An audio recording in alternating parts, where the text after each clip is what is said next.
YCP ప్రభుత్వం పేదలు మహిళలపై కక్ష సాధించడానికి టిడ్కో ఇళ్ల నిర్లక్ష్యమే నిదర్శనమని మంత్రి నిమ్మల రామానాయుడు విమర్శించారు. పశ్చిమ గోదావరి జిల్లా పాలకొల్లులో ఆయన పర్యటించారు. టిడ్కో ఇళ్ల సముదాయ కాలనీలో వేలాది మంది టీడీపీ, బీజేపీ, జనసేన శ్రేణులతో కలిసి శ్రమదానం చేశారు.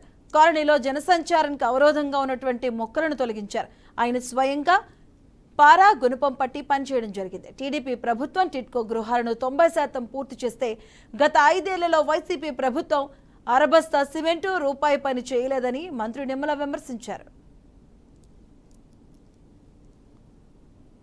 పేదల మీద కనికరం లేనిటువంటి, మానవత్వం లేనిటువంటి వ్యక్తి జగన్మోహన్ రెడ్డి. అందుకే ప్రజాస్వామ్యంలో, రాజకీయాల్లో జగన్మోహన్ రెడ్డి వ్యక్తి ఉండడానికి అర్హుడు కాదు అనే విషయాన్ని సందర్భంగా తెలియజేసుకుంటూ ఉన్నా. అదేవిధంగా ఏదైతే ఎంతో కష్టపడి శ్రమించి మేము 2 సంవత్సరాల్లో 90% పూర్తి చేశాం.